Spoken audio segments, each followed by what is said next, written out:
Ladies and gentlemen, the Joseph Schlitz Brewing Company of Milwaukee, Wisconsin presents The Halls of Ivy, starring Mr. and Mrs. Ronald Colman.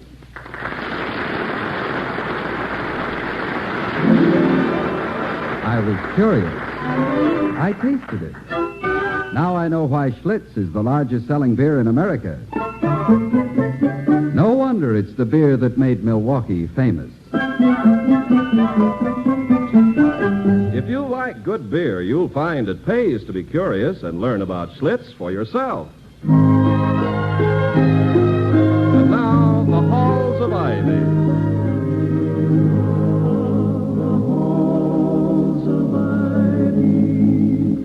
That surround us here today, and we will not forget though we be far, far away. Welcome again to Ivy College, that is, in the town of Ivy, USA. As it must to all men in these United States, the census taker has finally gotten around to that institution of learning presided over by Dr. William Todhunter Hall.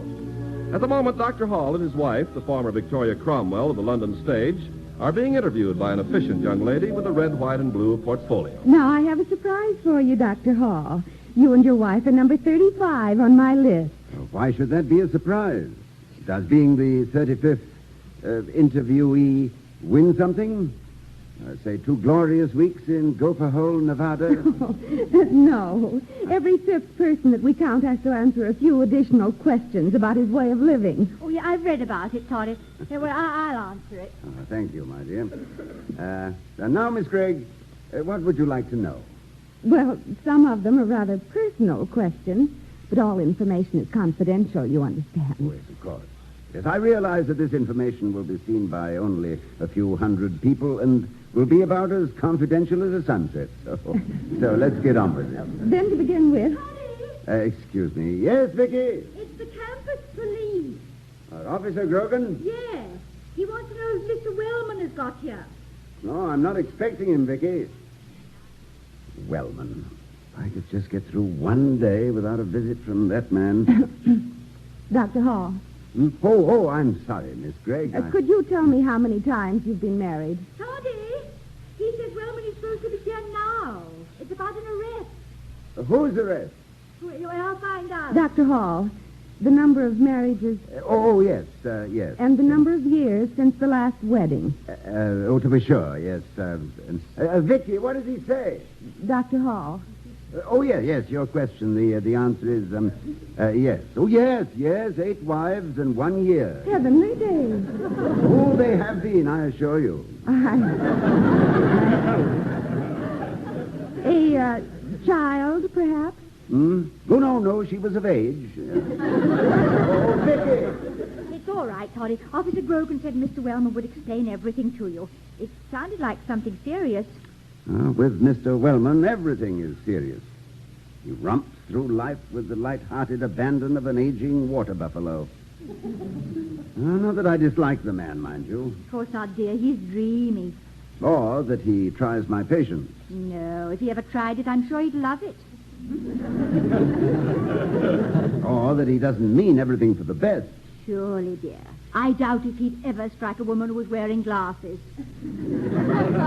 Vicky, why do you always stick up for that fellow? Sorry, I'm sure. Oh, it's the front door. I'll get it. Dr. Hall, excuse me, but... Oh, Miss Gregg, I really must apologize. I completely forgot. I understand perfectly. Perhaps it would be better if I came back later. Well, if it wouldn't inconvenience you... Oh, no, not at all. If you'll be home around 2 o'clock... Excuse me, Miss Gregg. Here's Mr. Wellman, William. Dr. Hall. Mr. Wellman, come in. Miss Gregg, this is Mr. Wellman, head of our Board of Governors. How do you do? Miss Gregg, from your portfolio there, I assume you're the census taker? Yes. Am I right that the population of the town, exclusive of those living on campus here, is 19,911? Why, yes. That's our preliminary tally. Thank you. Certainly. Goodbye, everyone. Goodbye.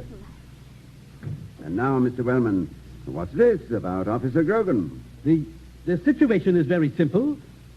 Does the name Walt Bentheimer mean anything to you?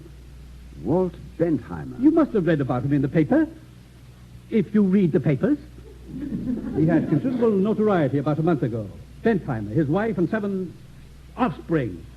Oh, yes, the man with the 7 children who lives in a silver trailer.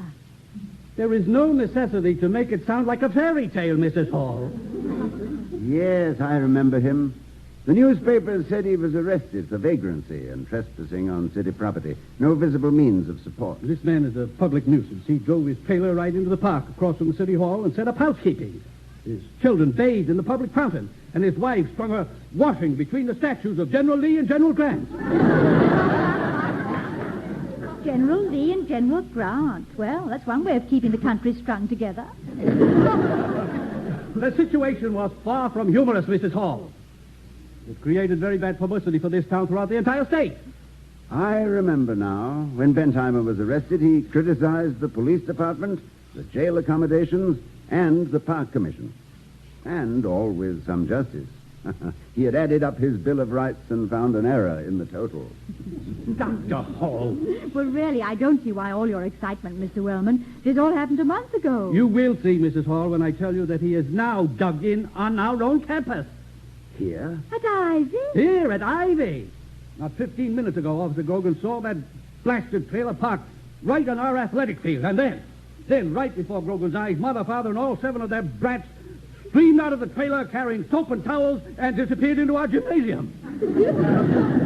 Wellman, they're using our gym showers as a public bath? Yes, at this very moment. Well, bless their hearts. Rather serious, Vicky.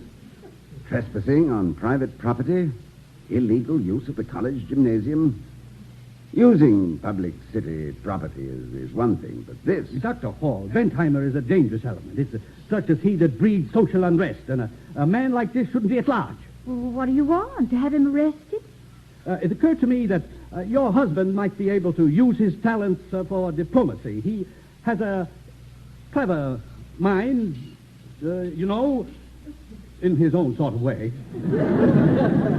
We thank you, Mr. Wellman. If you can persuade this fellow to move on, I mean, if you can handle this unpleasant matter without unpleasantness. These are orders from the board, Mr. Wellman? Dr. Hall, you will handle the situation as you see fit. I do not presume to instruct you. I suggest a course of action, as it were.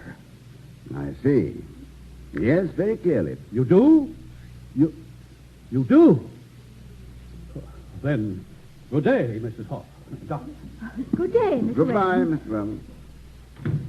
Well, here we go again.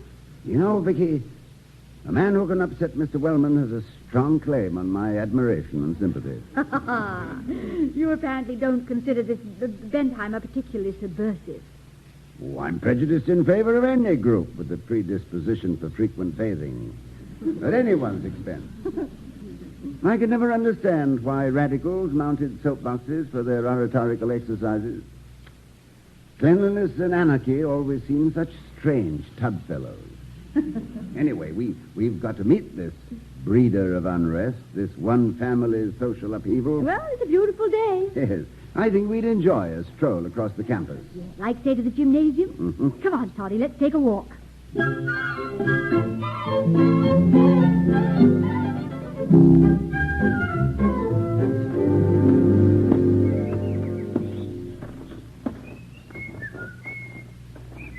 Hello there. Oh, hello. Would your name be Bentheimer? Yes, sir. I'm Tommy. Hi, Tommy. That's a pretty heavy sack you're carrying. Uh-huh. Bet you I got 1,000,000 bottles in it almost. Oh, go on. I bet you can't even count that high. Yes, I can.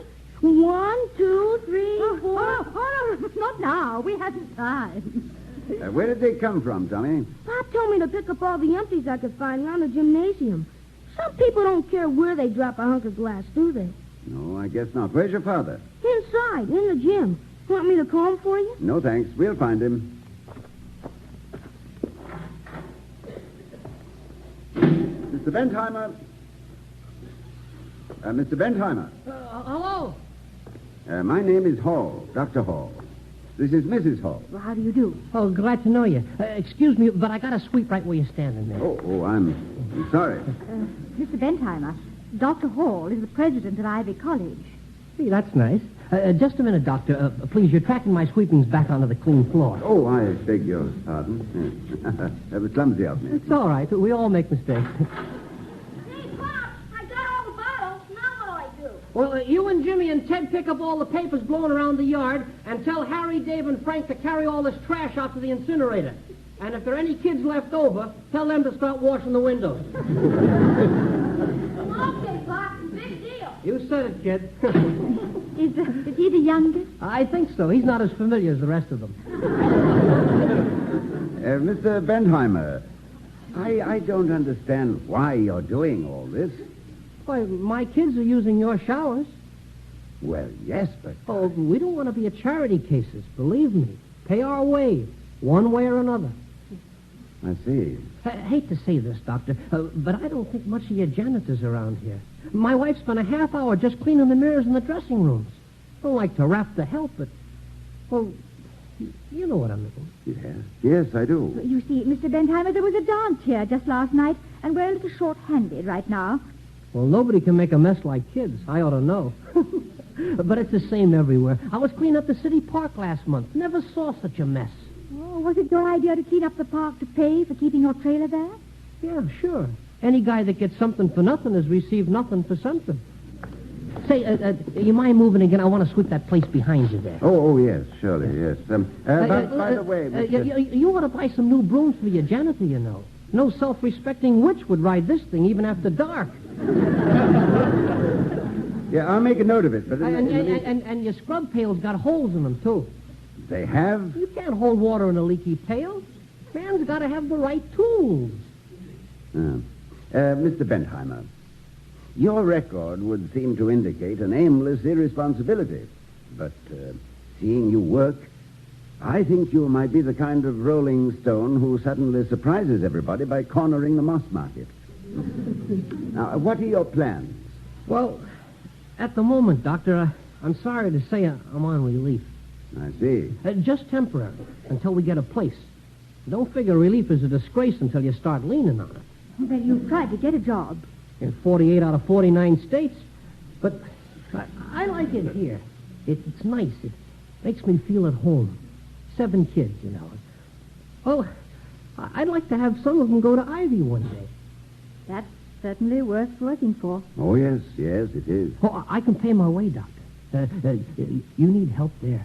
I can't take over arithmetic or any of them foreign languages for you, but I can certainly make this campus shine. No, we can't have you living on the athletic field, you know. Well, as soon as I'm working, I'll sell my trailer and get a house. Mary and the kids need a house with a yard and some flowers, maybe. Things with roots to them. I understand. Of course, I got to warn you right off. I'm kind of a jinx janitor. In what way? Well, for instance, the last janitoring I did was in an office.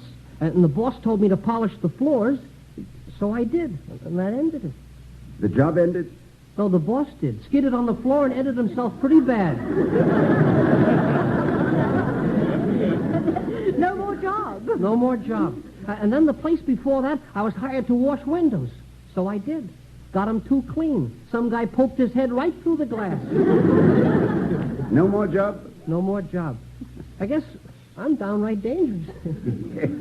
Yes, in your case, cleanliness is next to catastrophe. But maybe here at Ivy, my luck might change. Let's hope so. Well, Mr. Bentheimer, I'll think about all this. I'll be talking to you again. Look, if you can wait a minute, I'll go get Mary. She'd love to meet you. We ain't ever met a college president. Oh, I'm afraid I haven't the time just now.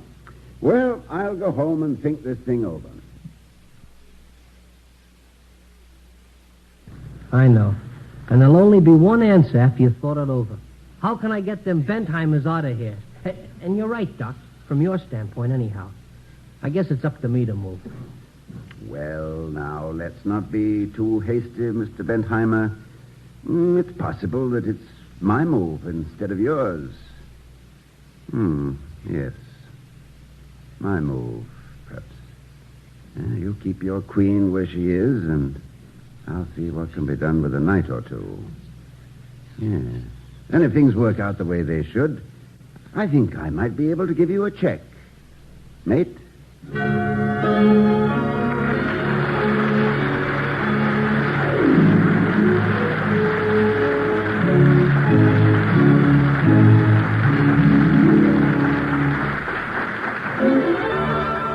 I was curious. I tasted it. Now I know why Schlitz is the largest selling beer in America.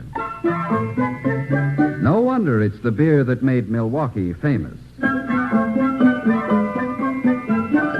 We'll return to the halls of Ivy, starring Mr. and Mrs. Ronald Colman, in just a moment. But first, let's hear from a man who really moved in on something.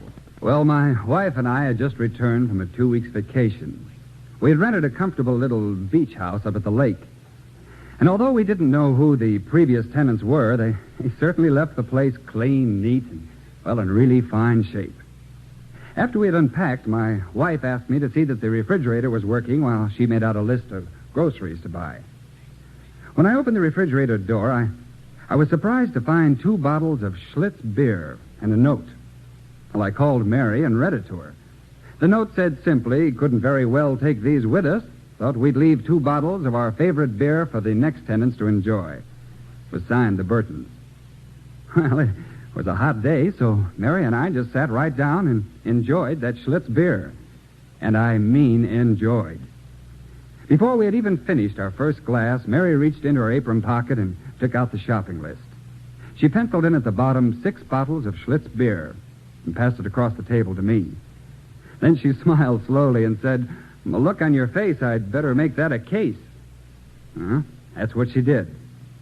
And if that beer tastes half as good to other people as it does to me, it's no wonder that Schlitz is not only the beer that made Milwaukee famous, but the largest selling beer in America.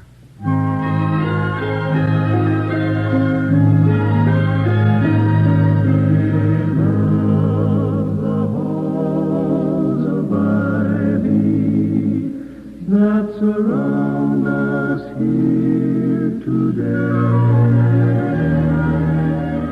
Returning to the halls of Ivy, we find Dr. Hall and his wife Victoria at home in their living room, but very much not at home in their predicament. Well, it comes right back to this, Vicky. Wellman expected me to eject the Bentheimers, their children, and their trailer from Ivy campus. I didn't do it. Why did I have to be so sympathetic? Because that's the way you are, darling. And why not? Remember, I fell in love with a certain college professor because he was so very sympathetic, so kind, and he wore his heart on his sleeve because it was too big for the inside of his chest. That, my dear, is a very pretty and, I must confess, a very flattering evasion of the problem. I don't think it is, Toddy. If you weren't naturally sympathetic, you'd make a poor president of a college. You have to be pretty level-headed to wear a flat hat as long as you have. Yeah, but the point is that the emotion and logic seldom agree on a solution. When a spinster lady finds a burglar under her bed, her mind tells her to shriek for the police, while her instinct advises her to exploit certain strategic advantages. And who's evading now? Yeah, well, it was an interesting thought, wasn't it?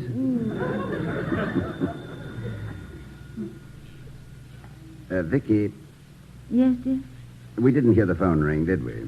Well, Could be a wrong number, I hope. And it could be Mr. Wellman, who's a wrong number if ever I knew one. Strange how civilization weakens a man against all forms of communication. Primitive man, hearing a distant drum, could stuff bark in his ears and pretend he... Oh, well. Hello? Yes, Mr. Wellman, I was just going to call you about Mr. Bent... Oh, no, she hasn't. I see. Yes, of course. Yes, I understand. No, not at all, Mr. Wellman. Goodbye. Well? He wasn't interested in the Bentheimers. He wasn't? Well, I thought Mr. Wellman was more single-minded. Well, he's positively flighty. He asked if the census taker had returned. He wants us to give her a message. Whatever about? Dinner and dancing? No. It seems that 3 of our professors have suddenly hired maids within the past hour. Has that got something to do with anything? Maids who will arrive this afternoon, imported from other towns, and who should be included in our census. Well, I should think the chairman of the Board of Governors had more important things to worry about. You remember this morning he asked Miss Gregg about the population of Ivy? Yes. Let's see. Wasn't it 19,000 and something? 19,911, plus the 87 members of our faculty living on campus. What does that add up to? 19,000 plus 87? No, 19,911 plus 87. Oh, it's 2, 9, 8, 6, carry 1. 3 into 2 doesn't go. What's the matter? Can't you add? It's 19,998. Well, naturally. It's just two less than 20,000. Of course. It all fits together. Not to me. Now, consider this, my dear. Wellman is on the Town Planning Commission and the Realty Board. Yeah, I know. He's on everything that'll give him a chance to mess about in other people's affairs. Also, director of a local building company, and his son-in-law owns a very profitable highway construction firm. Well, I suppose this all means something. A great deal, Vicky. If the town of Ivy reaches an official population of 20,000, there will be a bigger federal loan to our city, and a larger share of the state gasoline tax money will be allocated for local highway construction. Oh, Toddy. You know, I wouldn't be a bit surprised if Wellman didn't import those 3 new maids just to fatten our population. Oh, I'm positive he did. Really? I think this time we're going to be on Wellman's team. For once, we both want the same thing. Although not for the same reasons, perhaps. But while it's always a step in the wrong direction to join Wellman in any direction, this time his wrong reasons turn out to be the right results, only better. Well, I'm lost. Yes, and before I go down for the third time, I'd better get started. Huh? I'll be back in an hour. Yeah, what about the census taker? Vicky, you'll have to stay here and wait for her. All right. She said she'd be back at 2 o'clock. Good. Now, will you ask her for a total count here on the campus and then phone Wellman? Invite him over here at 3 o'clock. I'm going back to see Bentheimer again.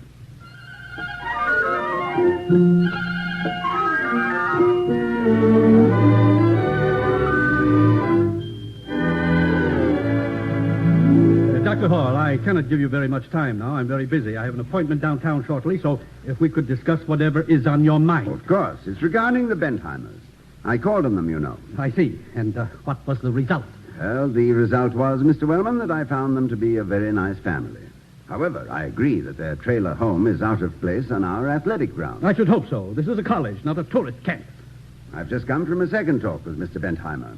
He promises to be off the campus within an hour. Oh, Toddy, where they live? Just a minute, Vicky. Well, Doctor, I must congratulate you. I must admit that on occasion you handled matters with some, quite well. I presume that the fellow was stubborn and defiant, as his sort usually is. Oh, not at all. No, I told Mr. Bentheimer I could secure him a job in Cleveland. A friend of mine operates the factory there. He supplies his employees with individual cottages. He gives them nice little places with plenty of yard for the children. He even furnishes seeds for their flower gardens. Then that disposes of our problem. It does. Vicky, did you give the census taker Mr. Wellman's message about the 3 new maids on the campus? Yes, I did. She had already counted them. The total of everybody living on the campus is now 87. Only 87? No, it's 89. No, I'm afraid not, Mr. Wellman. You're forgetting that last month you dismissed 2 assistant professors. Oh, but only 87. Plus 19,911 in the town of Ivy makes... Just 2 persons short of 20,000. Oh, this is disastrous. Why, Mr. Wellman? You never thought they were very good professors anyway. The devil with the professors. It's the census. We've got to get 20,000 people in this town. Why? It's such a nice town. We don't want it overcrowded. No, 19,900 and something is such a nice number. Of course, I don't suppose it would be right to count the Bentheimer family now that they're moving away. What? The Bentheimers? Yes, it seems that our local census has forgotten Mr. and Mrs. Bentheimer and their 7 children. Oh, that's impossible. How could anybody forget such a splendid family of 9? 9! Why, that's enough to put us over the top. Yes, that's true, isn't it?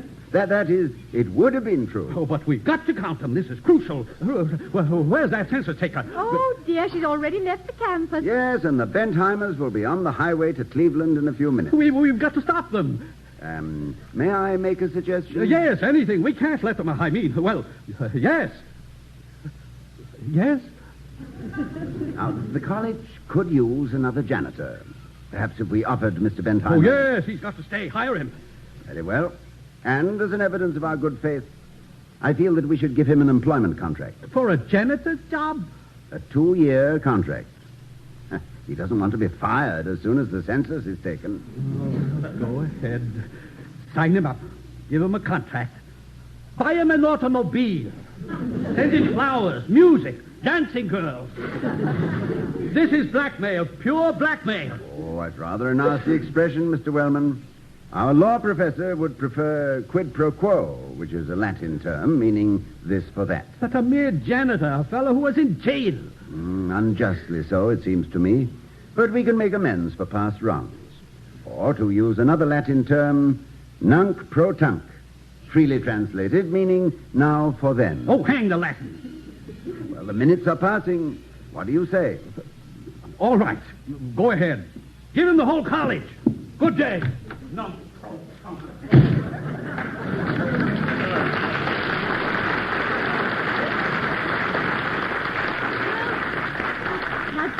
Yes, my dear? I would like to have a little talk with you about the census. What about it, darling? Miss Gregg took down some rather startling vital statistics about you. She did? Yeah, according to what you told her, you have had 8 wives. 8 wives? And your last wedding took place just 1 year ago. Oh, good heavens. I thought I told her I had 1 wife, and we'd been married 8 years. I just can't understand. Well, I can, dear. At times you can be so dreadfully absent-minded, and this was one of them. For a moment, you just took leave of your census. Oh, Dick. It was pretty horrible, wasn't it? Shame. Oh, but I forgive you, which is more, I'm afraid, than Mr. Wellman will do for either of us. Or for the man with 7 children who lived in a silver trailer. That does sound like the title for a fairy tale, doesn't it? One that has come true, my dear. And like all good fairy tales, this one ends as it should. And they all lived happily ever after.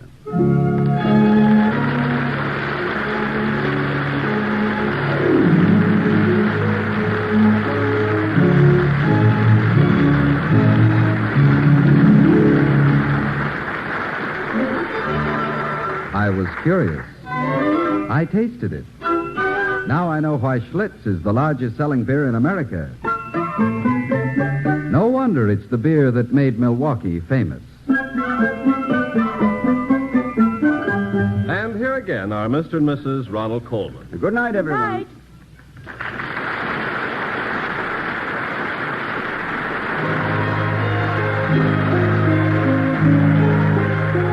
Be sure to see Ronald Colman's latest picture, Champagne for Caesar. We'll be seeing you next week at this time at the Halls of Ivy, starring Mr. and Mrs. Ronald Colman.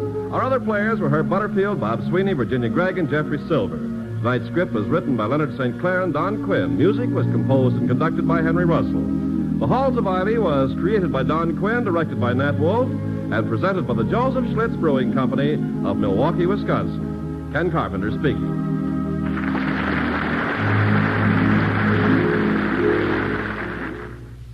Coming up is The Falcon on NBC.